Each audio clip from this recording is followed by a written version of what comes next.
First up, at number 10, we have the country of Morocco and their Air Force. So the Royal Moroccan Air Force was formed back in November 19th, 1956. And since then, the force began to steadily expand up until the year 1980 and early 1980s. French aircraft are the predominant aircraft sold to Morocco since the year 1956.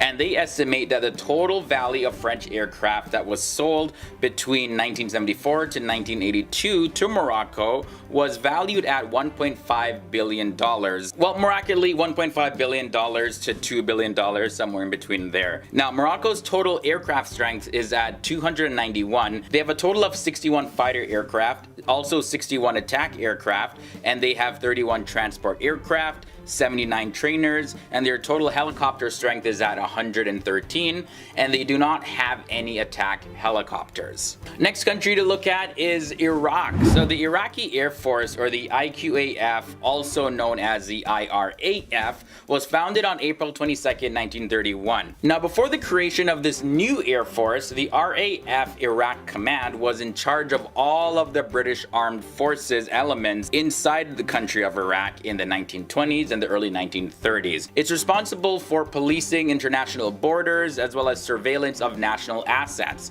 And now the Iraqi Air Force also acts as a support force for the Iraqi Navy as well as the Iraqi Army. Now, their total aircraft strength is at 327. They have 26 fighter aircraft, 59 attack aircraft, 24 transport aircraft, 78 trainer aircraft. Iraq has a total helicopter strength of 179, and they have 32 attack helicopters in their possession. Moving on now to number 8, the country of Indonesia and their Air Force. So the Indonesian Air Force was founded on April 9th, 1946, and it has its headquarters in Jakarta, Indonesia. The Indonesian Air Force has its ground force unit, and that is called the Air Force Special Corps. Their helicopter strength is a total of 451, and in their possession they have 41 fighter aircraft, 65 attack aircraft, 62 transport aircraft, and they have a total of 104 trainers. Indonesia has a total helicopter strength of 192, and in that they have 8 attack helicopters. Syria is up next. Now, the Syrian Air Force was established in the year 1948, and this was after the first class of pilots graduated from the French-run flight school located at the Estabel airfield in Lebanon. And their Air Force was also greatly established with the help of aircraft that were left behind by the French military. So when we look at Syria's stats, we see that they have a total aircraft strength of 457. They have 200 fighter aircraft, 133 attack aircraft, 4 transport aircraft, and 67 trainers. As well as their helicopter strength is at 166, and they got 28 attack helicopters. Okay, now next up is the Islamic Republic of Iran and their Air Force. Now, this was formed when the former Imperial Iranian Air Force, or the IIAF, was renamed. Now, this happened after the Islamic Revolution that took place in Iran in February 1979. Now, their Air Force has purchased many Soviet and Chinese aircraft, as well as some home-built aircraft in order to really maintain their forces. Iran's total helicopter strength is at 509. When we look at their fighter aircraft, that number sits at 142. They have 165 attack aircraft, 89 transport aircraft, 104 trainer aircrafts, and a total helicopter strength of 126, and 12 attack helicopters. At number 5, we have the country of Algeria. So the Algerian military aviation was really created to support the fight of the People's National Army against the French occupying forces.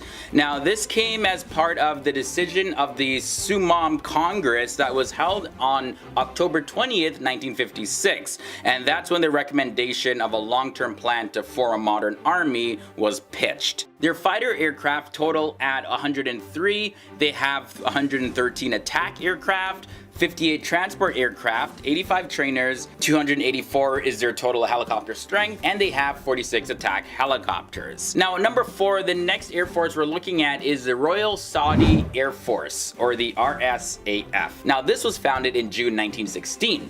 Now, the RSAF was developed from a largely defensive military force into one that is very advanced in terms of its offensive capabilities, and it also has the third most F-15s in their possession next to USA and Japan. Their total aircraft strength is 848, with 244 fighter aircraft, 325 attack aircraft, 49 transport aircraft, 207 trainers. Their total helicopter strength is at 254, and they have 34 attack helicopters. Okay, now we're into the top 3. Now, these countries are super powerful. At number 3, we have the country of Turkey and their Air Force. So the Turkish Air Force dates back to 1911, when it was founded by the Ottoman Empire. Now, Turkey's modern Air Force, however, was not formed until the year 1923, when the Republic of Turkey was created. The Turkish Air Force has an active strength of over 60,000 military personnel, and now their total aircraft strength is 1,067.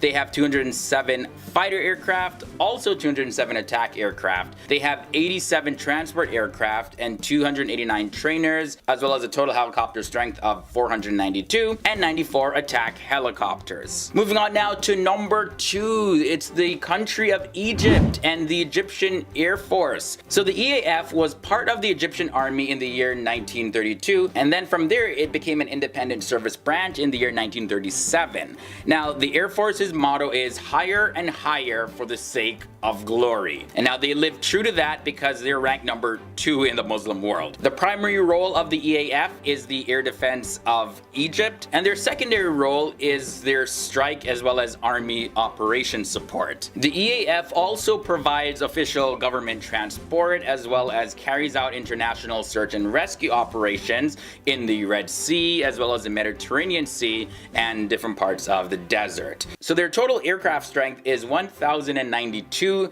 They have 211 fighter aircraft, 341 attack aircraft, 59 transport aircraft, 388 trainers, 293 is their total helicopter strength, and Egypt has 46 attack helicopters. Now, the number 1 most powerful Muslim Air Force in the world is Pakistan. Now, the Pakistani Air Force, or the PAF, was founded on August 14th, 1947. Now, its primary role and mission is to, and I quote, to provide, in synergy with other inter-services, the most efficient, assured, and cost-effective aerial defense of Pakistan. The PAF has a total of 70,000 plus personnel and operates over 1,300 aircraft. And just to give you a specific breakdown, their total aircraft strength is 1,342. They have 348 fighter aircraft. Pakistan has a total of 438 attack aircraft, 51 transport aircraft, 499 trainer aircraft, and a total helicopter strength of 322, as well as 55 attack helicopters. The first country I'm talking about is Morocco, and the latest numbers show that they had a defense budget of $3.46 billion. Morocco's total population is 33,986,655. Its available manpower is 17 million, with 373,000 total military personnel and 198,000 active personnel. As reserve personnel, they have 175,000 people. But it's really challenged because it has one of the lowest defense budgets in the entire Middle East. The country's military has been heavily engaged with the disputed Western Sahara territory, as well as patrolling its long borders. Recently, it also supported the Saudi-led coalition fighting in Yemen. So a lot going on for them, but with that defense budget, it's just a big stretch. On to Syria with a defense budget of $1.87 billion. After more than 6 years of a lot of fighting, Syria's military is a shadow of what it used to be. But I mean, these guys are fighters. Syria has a total population of 18,028,549 people, and they have an available manpower of 11,600,000 men. Their total military personnel sits at 304,000. Out of that, their active personnel is 154,000, and their reserve personnel sits at 150,000. Its military is bolstered by Iranian militias, Russian forces, and local private militias to keep the Assad regime, after suffering from heavy losses, rampant desertion, and general fatigue just being involved in so many wars. Now, the next country I want to look at is Malaysia, with a total defense budget of $4.7 billion. While Malaysia has never fought in a conventional conflict or war before, it does boast a modern military with a balanced strategic posture between naval strength, technology, as well as air superiority. The country of Malaysia has a population of 31,381,902 people, and they have an available manpower of 15 million. Their total military personnel is 420,000, and that's broken up into active personnel, which sits at 110,000, as well as reserve personnel that sits at 310,000. But one conflict that Malaysia is involved in is the dispute over China's claim over the South China Sea. Malaysia is also an active member of the UN peacekeeping forces. While struggling with financial limitations and currency instability, its military continues to grow and modernize. It faces the challenge of matching assets that are incompatible with the domestic and international threats that they're facing. The next Middle Eastern country I want to look at is Algeria. Now, they have a much higher defense budget than the previous nations. They sit at $10.6 billion. Algeria is the largest Arab country by size and has invested steadily in its military since it achieved independence. Algeria's population is 40,969,443, and out of their total population, their available manpower is 20,400,000 people. Currently, their total military personnel is 792,350, and out of that, their active personnel is 520,000, and their reserve personnel is 272,350. The Algerian People's National Army has been on active footing since its founding, first fighting for independence, a civil war dubbed the Black Decade, followed by more than 2 decades protecting its major borders. It's also the only country, aside from China, that obtained the Russian S-400 missile system, and it's one of the best air defense systems that's currently out there. Algeria has troublesome borders with neighbors including Libya, Mali, and it also actively supports the Polisario Front, which seeks the independence of the disputed territory of Western Sahara from the country of Morocco. Now let's fly over to Saudi Arabia. They have a defense budget of $69.41 billion. The Saudi Arabian military is the best armed defense military in the region. Saudi Arabia has a huge population of 28,571,770 people. Now, its total military personnel sits at 256,000, and they have 231 active personnel and 25,000 personnel in reserve. In the past year, it has fought an intense war in Yemen as a head of an allied coalition. While Yemen has been a proving ground for its military, the drawn-out war has drawn significant international condemnation over the heavy human toll that it's been taken, as well as the humanitarian concerns. We have famine, we got disease going on there, and the country is just really ravaged by war. So we're halfway there now, and it's time to look at Pakistan.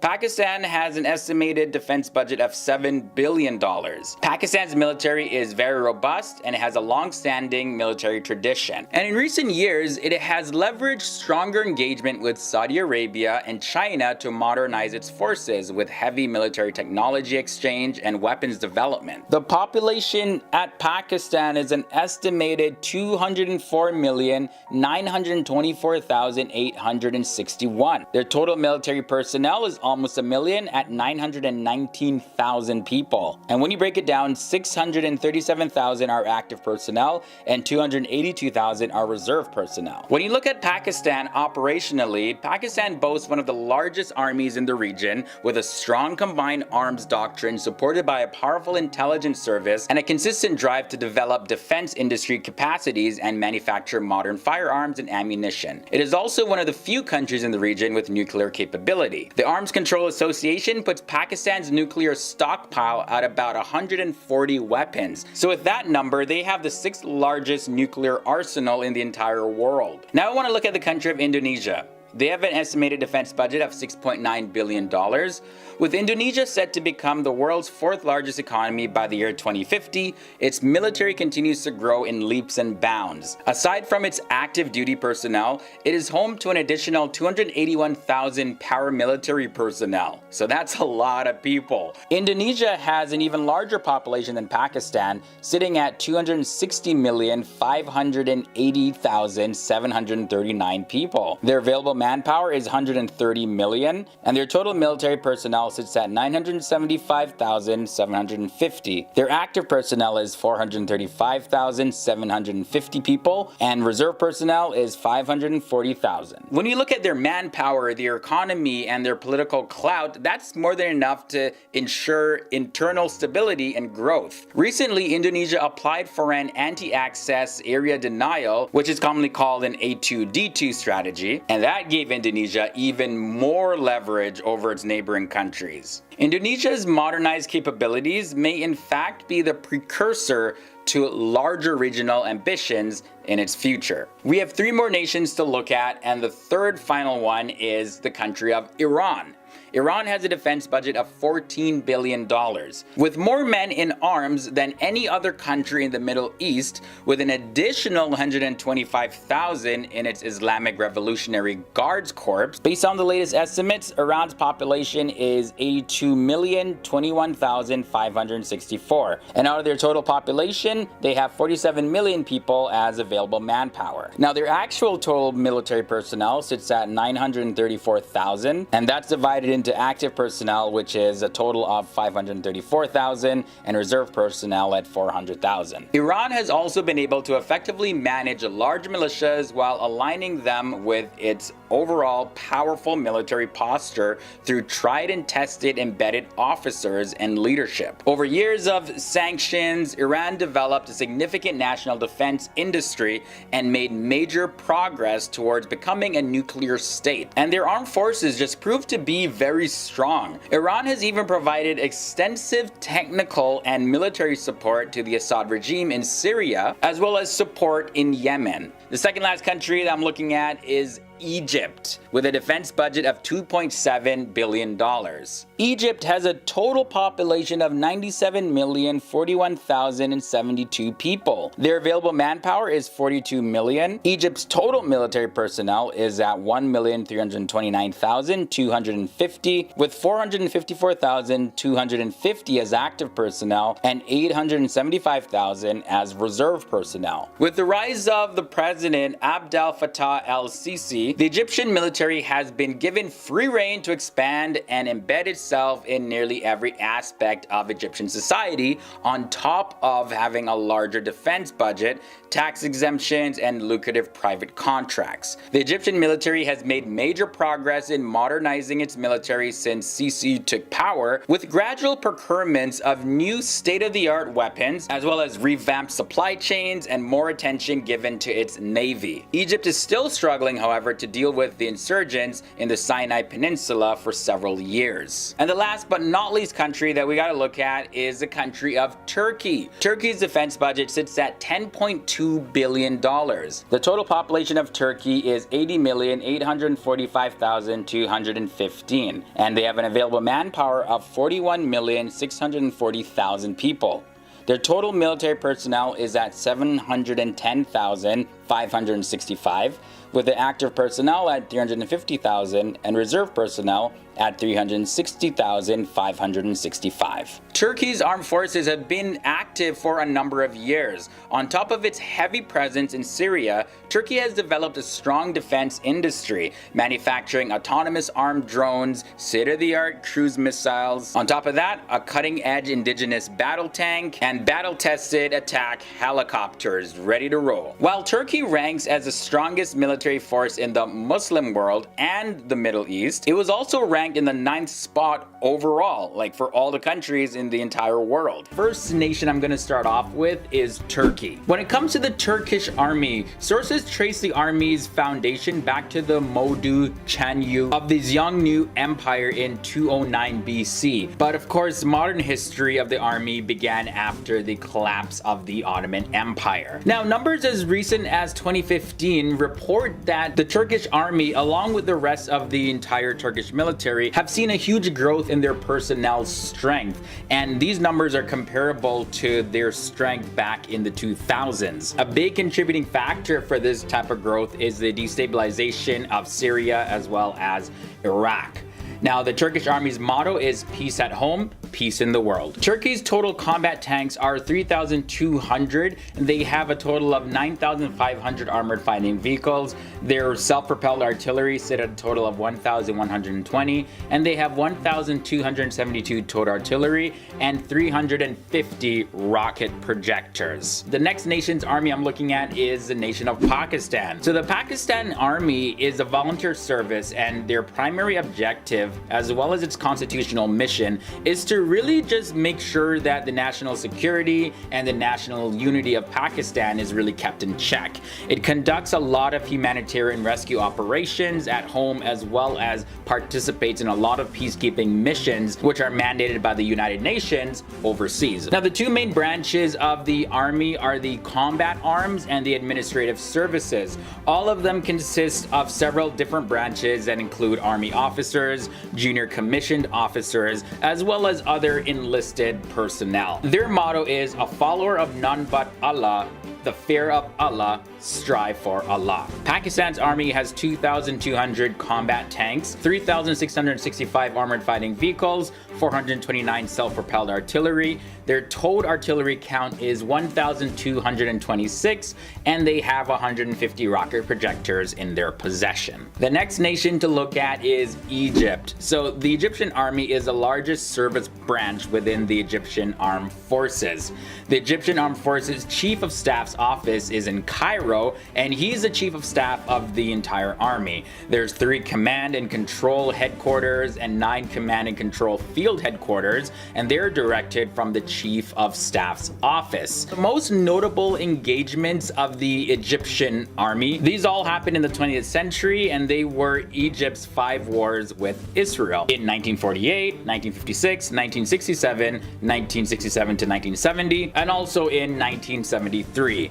The motto of the Egyptian army is, "We painted the face of our nation on our hearts." They have a total of 2,160 combat tanks. Their armored fighting vehicles sit at a total of 5,735. Their self-propelled artillery count is 1,000 even. Their towed artillery, however, is 2,189, and they have 1,100 rocket projectors. Next up, we have Indonesia. So the Indonesian army is composed of a headquarters as well as 15 military region commands and a strategic reserve command called Kostrad, which is a special forces command, as well as a special forces command Kopassus, and several other units. There are today 5 types of infantry battalions in the Indonesian army, and those are the Power Raider Infantry Battalion, the Mechanized Raider Infantry Battalion, the Raider Infantry Battalion, the Mechanized Infantry Battalion, and the Infantry Battalion. Their motto is unmatchable bird with noble goals. Their combat tanks sit at a total of 315. Their armored fighting vehicles total 1,300. Now their self-propelled artillery are at 141, their towed artillery 356, and they have 36 rocket projectors. The army of the country of Iran is up next. Now the Iranian army is also known as the Artesh. Now Artesh has its own joint staff, which coordinates its 4 separate service branches, which are the ground forces, the air forces, the navy, and the air defense forces. Their headquarters are in Tehran, Iran, and the Iranian army has fought 2 major invasions in modern era. The first one was back in 1941, and this invasion was by the Soviet and the British forces during the time of World War II. The second was in 1980, and that was the Iraqi invasion, which lasted almost 8 years. Their motto is, "And our soldiers, they verily would be the victors." Getting down to the specifics, when we look at their combat tanks, they have 1,634, they have 2,345 armored fighting vehicles, 570 self-propelled artillery, 2,128 towed artillery, and 1,900 rocket projectors. Yeah, they're packing a lot when it comes to the rockets. Okay, moving on to the next country is Saudi Arabia. So the Saudi Arabian Army is the largest branch of the Saudi Arabian Armed Forces. Now, I didn't really find a motto for the Saudi Arabian Army, but I did find a motto for Saudi Arabia as a country, and it is, "There is no God but God. Muhammad is the messenger of God." The Saudi Army has been active since 1745, and that was when it was an independent service arm. But of course, it's now been an official branch of the armed forces since 1902. And in the year 2000, the Saudi Arabian government, they spent billions of dollars to expand Saudi's forces, including their army, of course. But unfortunately, there's a lot of modern equipment that they had to learn and really introduce into their army. And a lot of the equipment is still not properly understood or even used to this day. Nevertheless, the Saudis have a very powerful army. They have 1,062 combat tanks, 11,100 armored fighting vehicles. Their self-propelled artillery totals 705. Their towed artillery is at 1,818, and their rocket projectors sit at 122. The next country in this list is Algeria. So the Algerian army includes 2 armored and 3 mechanized divisions. Land Forces Command is really responsible for organizing and preparing the land forces so as to ensure the defense of the national land space in cooperation with the other forces in Algeria. Now, the organization of Algeria's land forces is made up of a central command, military and operational sectors, big units, and autonomous units, as well as you'll find training institutions. Now, a lot of their equipment was provided by Russia and various other countries. And the motto for Algeria as a nation is "By the people and for the people." Their combat tanks sit at a total of 2,475. They have 6,900 armored fighting vehicles. Their self-propelled artillery total at 400. Their towed artillery is at 583, and they have 367 rocket projectors. And then Malaysia is our next nation. So the King of Malaysia is the supreme commander of the Malaysian Armed Forces, and the Malaysian Army currently has 17 corps or regiments. Now, these are grouped into 3 main components: the combat element, then there is the combat support element, and then the support element. So the corps and regiments are currently organized into 5 divisions. The first military units in Malaysia can be traced all the way back to March 1861. And then fast forward a bunch of years, the modern Malaysian Army came into existence in January 1933. And their motto is "Strong and Loyal." The Malaysian Army has 74 combat tanks in their possession. They have a total of 1,460 armored fighting vehicles. Their self-propelled artillery sit at 29, and their towed artillery total 211, and they have 54 rocket projectors in their possession. So now, coming down to the end of this list, we have Syria. The Syrian army makes up approximately 80% of the combined services. It officially came into existence in 1945 before Syria obtained full independence the following year. And what we know about the Syrian armed forces is that they have really been involved in suppressing a lot of the political movements within Syria. Their motto is "Guardians of the Homeland." They have 5,035 combat tanks, 5,170 armored fighting vehicles, 500 self-propelled artillery. Their towed artillery total at 2,210, and they have 700 rocket projectors.